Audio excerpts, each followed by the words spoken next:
Hello everyone, welcome to the next part. So, still in the beginning bits, still haven't gone beyond the demo. Super excited to see what's gonna happen once we get past that demo area. So let's get into it. As I stared at one of the stock paintings on the walls, trying to figure out what emotions I was feeling, something stirred in my gut. A dull, aching hunger. It didn't feel like the hunger pangs I'd felt before. It was in my mind as much as my body, like an addict who needed the fix. Was it a hunger for that? As much as I didn't want to even think of it as a possibility, the idea uncomfortably warmed into my head. Do we go look in the fridge, ignore it, or try to go hunt? Go look in the fridge.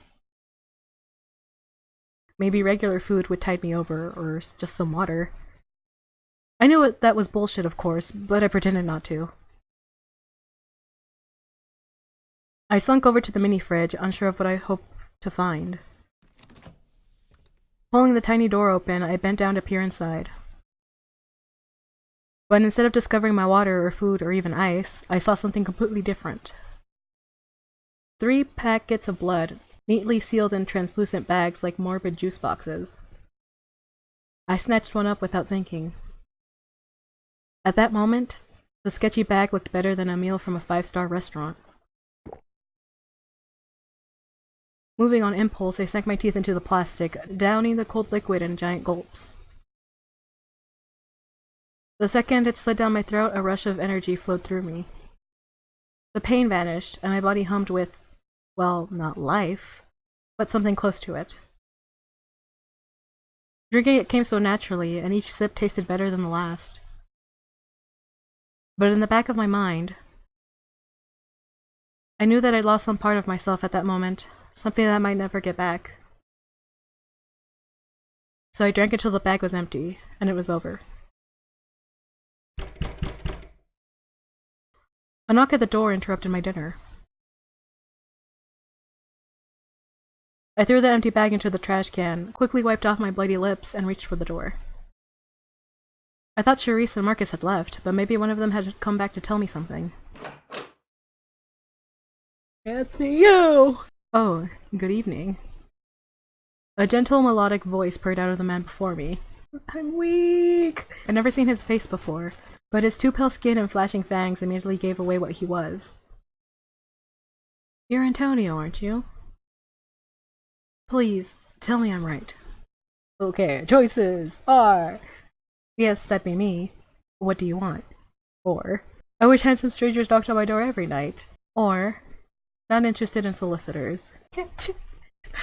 Do you want to read it? Do you want to read it? Going back for you guys. Yes, that'd be me. What do you want? I'm sorry, I meant to introduce myself better. But once you opened the door, all the words in my head just vanished. Stop! It's the same line and it's still falling for it! Alright then, how about we start over? Or, does it happen often? Or, I have that effect on people sometimes. I'm gonna go with this one. Alright then, how about we start over? That's so sweet of you, already giving me a second chance. Stop! I'm weak! Okay, I'm good. I'm not good, but you know. Gotta go, gotta push through. He gazed at me silently for a moment, a bright, enthralling glimmer shining in his eyes. Enthralled glimmer. I'll get there, someday. I wanted to talk to you just for a little while. Promise I won't steal too much of your time. Sure, come on in, or I guess if it's only a little while. I guess if it's only a little while. Thank you.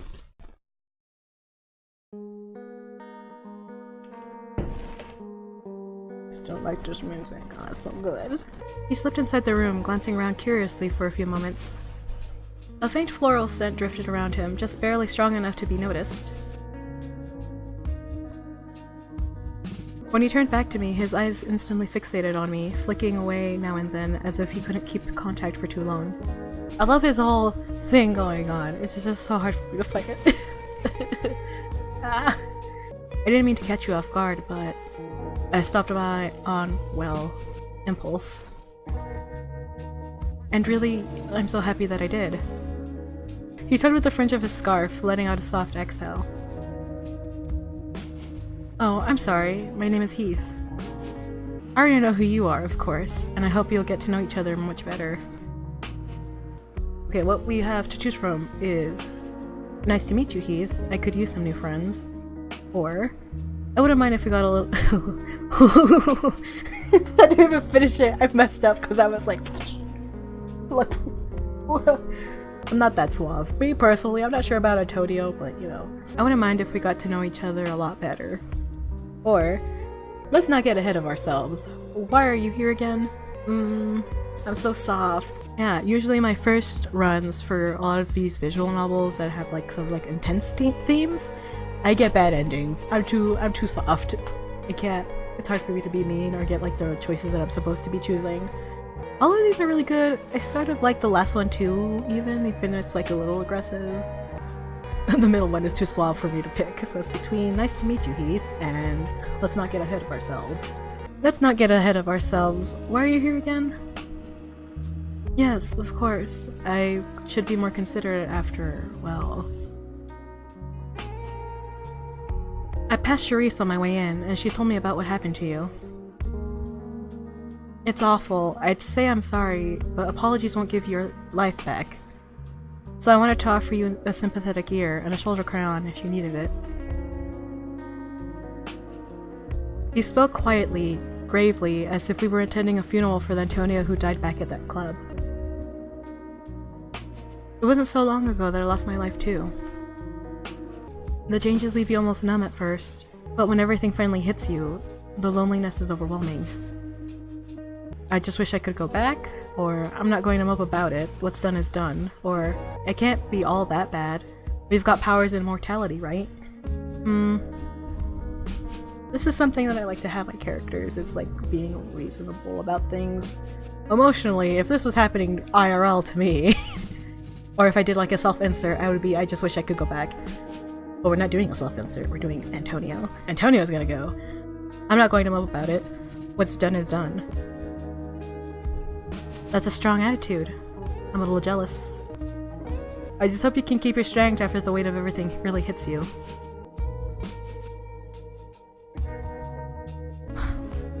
I'm weak! He let out a quiet sigh, running a hand through his feathery hair. Man, they're really selling him. What do you want from me, Devs? It was a little surprising how much my situation seemed to upset him, considering the apathy or amusement everyone else has shown so far. Charisse mentions your house, too. Houses, well, they're supposed to be the core of who we are in this hidden world. What defines us, and what sets us apart. Our gazes meet for a few moments! Oh my god, I hate him. I hate him! He kept his head slightly lowered, either from shyness or a conscious effort to be coy. You know, from the moment I laid eyes on you, I could tell you were an Iskari. Your aura and poise, the emotion under your voice. Everything about you is so vibrant, like you never left the world of the living. I'd be lying if I said I wasn't a little jealous. Most people are. Antonia! Oh, I like the second one. Or, why be jealous? You've got plenty of charm yourself. It's true. It's true. It's true, so why be jealous? You've got plenty of charm yourself. Oh, did I say the wrong thing? I'm sorry! Oh! Was an actor. It isn't really the same thing, but thank you.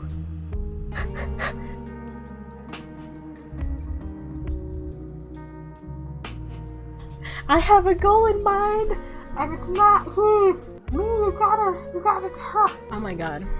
Just so it's out there, I am gonna go back and pick Heath with this character. Probably might use Antonio for like all of them. Yeah, I might do that actually.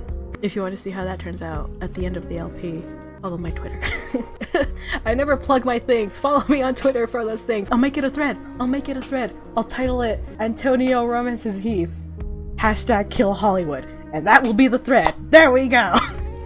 He studied me for a moment in silence before his gaze shifted to the window. I glanced past him at the glittering cityscape, only to meet his stare again in the glass's reflection. His expression had quickly sobered.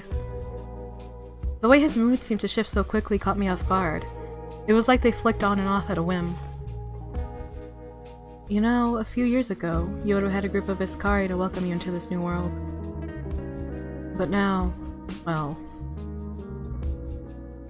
With the war going on, everyone seems more interested in protecting themselves than helping each other, even their own house members. Can't stand it. Choices. There's so many choices with Heath, I just realized that. There's so many. Seems like a justified war if it means getting rid of Cerise. Oh. Or, isn't there a way to make peace? Or, you're very empathetic for a vampire. Isn't there a way to make peace? Heath shook his head, tracing his thumb along the cross on his neck. No, not while the Mavar and Golgotha refused to enter a treaty with us, this Kari, that is. Until then, we're trapped in this endless cycle of bloodshed. I don't know who's more in danger to us, the hunters or ourselves. Hunters? You mean vampire hunters? Or, why can't they reach an agreement? This one seemed to flow more than what was in the demo or what I got. Maybe it's because I'm in this car and not a Golgotha. So, it's better for me to ask hunters. You mean vampire hunters? Yes, there aren't many of them, but they're always a lurking threat. I wonder if we're gonna meet any. Heath bit his lip, a troubled frown flitting across his face for a few moments. But listen to me, Antonio. Please. Oh, that was weird. Weird pause. More than anything else, I'd hope you'll remember. If you don't want to be alone, you don't have to be.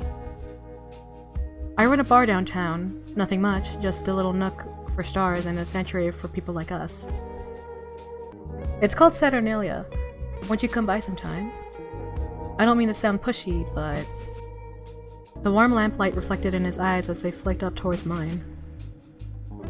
His gaze was so longing, so hopeful, that I had to wonder what I'd done to warrant it. There's something different about you. Something I've never seen before. I'd like to talk to you more, if you'd let me. Weak. Have a type and it's this. Okay, we have to decide from... I'd love to come by, Heath. I might even make a surprise visit. Or, I'll think about it, thanks. Or, uh-huh. No need to save me a seat. Fuck.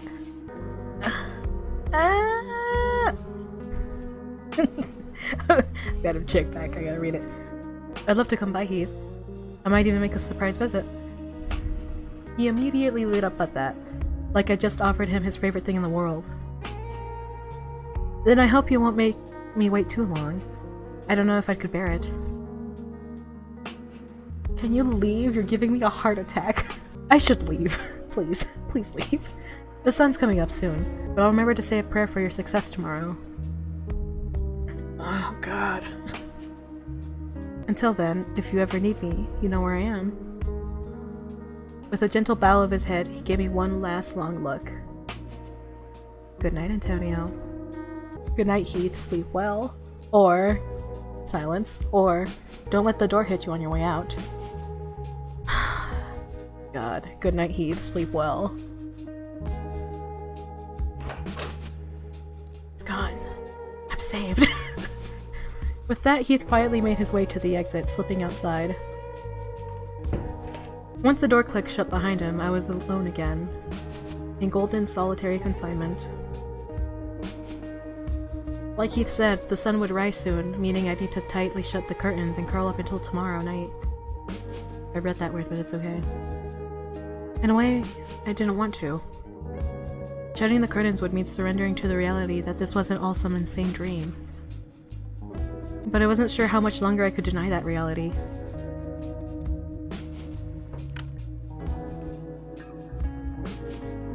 With the coming sunrise safely hidden away, I turned off the bedroom lights.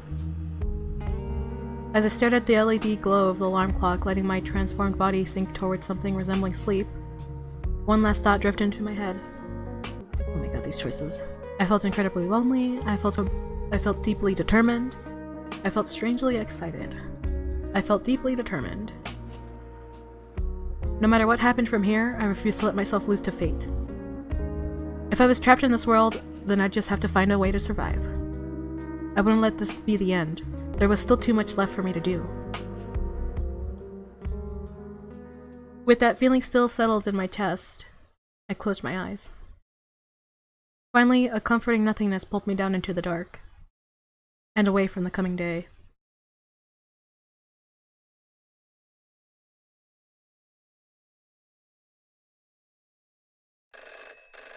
Ring ring. 12:01. I'd been waiting 3 hours for this call, anxiously pacing in my room. I picked up the phone before the third ring, readying myself for Marcus's poetic drawl. Hello to our valued Hollywood Heights customer. But instead, a boisterous, theatrical voice boomed at me through the receiver. Are you paying too much for your car insurance? We're offering this very special deal just for our Hollywood Heights Platinum Rewards members. I think you have the wrong number. Or keep silence. Or hang up. Keep silent. Keep quiet. I think you have the wrong number. Or ... Hello? Hello, is anyone there? Oh, you're a real riot, Marcus. Or I thought I could at least escape from the scams in the unlife. Let's just spoil his one. You're a real riot, Marcus. I see my efforts to put your nerves at ease are unappreciated, brother, and I'm mighty disappointed. Down to our business for tonight, however. The place you're to go to is July Company Parking, an abandoned garage downtown. That is where the parties of our doomed rendezvous are meeting. You'll need to find Randall and get him to call off negotiations. Do you follow me this far, brother? Yeah, continue, or my performance anxiety is kicking in. Continue. Now, listen carefully, because here comes the best part. There's a knife that Randall loves very, very much. Why, he loves that blade as much as Lot's daughters loved their daddy. That's still a weird sentence for me to read. If he thinks someone stole it, it'll drive him completely wild, and put him in a very unprofessional mood. I heard Marcus inhaling sharply at the other end of the line, like someone preparing to gleefully deliver news. And that knife just so happens to be waiting for you at the hotel's front desk. You take that knife, show it to Randall, and pretend you took it off a Golgotha who wanted to drive a hard bargain with it.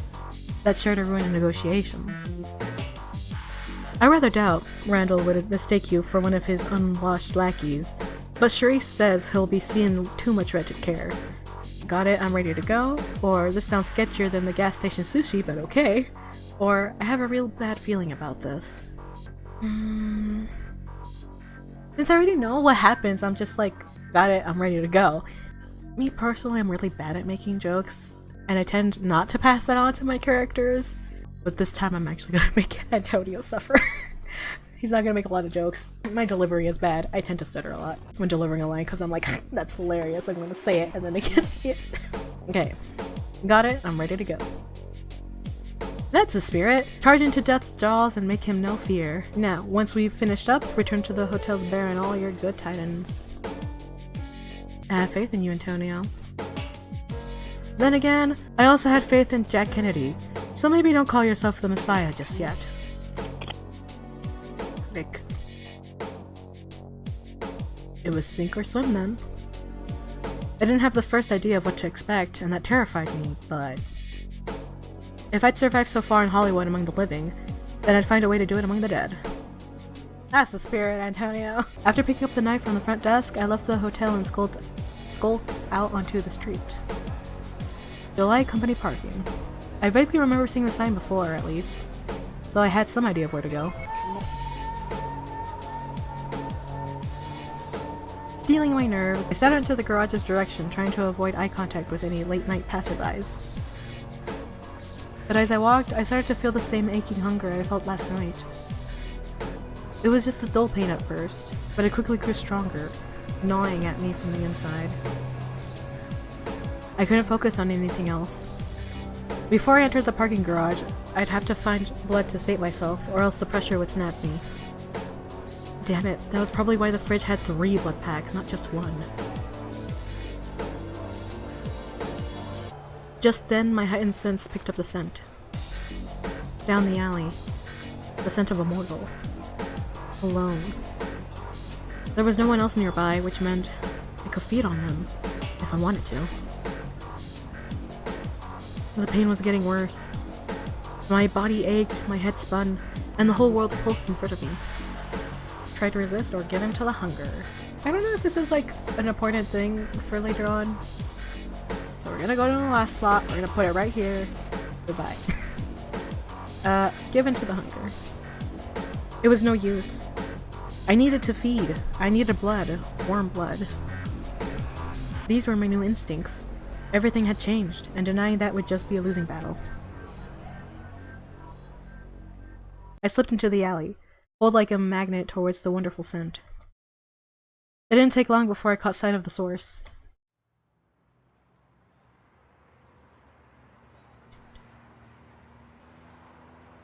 The young man let out a gasp when I stalked up to him. He'd been taking a piss behind a dumpster, but quickly zipped himself up and cleared his throat. Hello? Can I help you with something? I'm just on my way home from work. His voice trembled. This was the first time someone had ever been afraid of me. But the only thing I could concentrate on was the smell of his blood. Suddenly the most delicious scent in the world.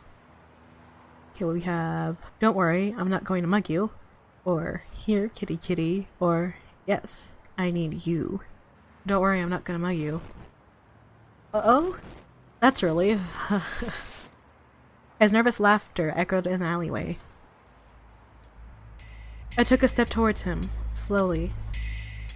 He stayed in place, but I could see his whole body tensing up, getting ready to turn and bolt. Another step. And another, until he was only a foot or two away. Oh my god. Shh, come here, just for a moment. Or, pull him into your arms. Or, you can't run away, because you don't want to. I feel like I want to do the middle option. Pull him into my arms. Oh, hello. He cried out, but didn't try to struggle. In fact, it almost sounded like he was hiding his excitement. I squeezed him in an embrace, managing to fight the agonizing hunger for a few more minutes. 3 more seconds! A few more seconds! Went too fast. I'm sorry, or shush, or you're dreaming, don't worry. I think he'd like be accepting of it, but he's still like sort of sorry that he has to do it. I'm sorry. With a shuddering breath, he closed his eyes, weakly clutching my shirt. My lips meet the side of his neck. Fangs extending, I passed them to his flesh. The art is so good. Them eyelashes, so long. And sunk them in. I'm not making weird noises, not this time! Hot blood flooded onto my tongue, down my throat, sending sparks of life into my dead body. It was pure bliss. Not like food, not even like a buzz. It was a high, a delicious shock that ran through me and lifted me up. The blood pack from last night couldn't even compare. It was like tasting ambrosia after licking dirt off the ground. But it wasn't just the taste that made the moment euphoric. It was the experience, the predatory feeling of holding this mortal, who squirmed with pleasure as I fed from him. The faint whimpers leaking out from beneath my fangs, soft and sweet. Why was it so unnervingly satisfying? Slowly, his body grew limp in my arms, lightly trembling, chest rising and falling unevenly. I pulled back, licking my lips. I had almost gotten carried away and drank too much. It was just so hard to help myself. The young man was still slumped in my arms, peacefully unconscious. I could still feel his heart beating, and his skin didn't look too pale. He'd wake up before long, or so I hoped. But I couldn't waste any more time. I needed to head towards the garage to catch the meeting before it ended, so I decided to carry him somewhere safe. Leave him. I just like it. I'm soft. Carry him somewhere safe. This was early at night, and leaving an unconscious guy laying in the alley was probably only a step away from manslaughter. Funny how this boy was more in danger from his fellow man than from a monster like me. Grabbing him under his arms, I dragged his ragdoll body through the shadows, searching the nearby buildings for a safe place to leave him. It wasn't long before I found an old dentist office, long since abandoned. I kicked open the door and set the man down inside the dark, dusty waiting room, tossing the rug on top of him for a blanket. Better than nothing, probably. I probably fucked that up because then he's gonna be like, how the fuck did I end up here? I was just walking home. The fuck? Sorry for my language. This is a mature LP anyway. It was like, I'm gonna put that warning that the devs put for the game in every single episode. In every single part. It's gonna be that warning. Don't ignore it! At last, with a somewhat lightened conscience, I hurried back to the street. But as I rushed towards the parking garage, savoring the last drops of blood in my throat, I couldn't stop thinking about what just happened. So this is what it meant to be a vampire. An urban, unholy apex predator. A parasite, just like Marcus had said, living off of somebody else's life. There really was no going back.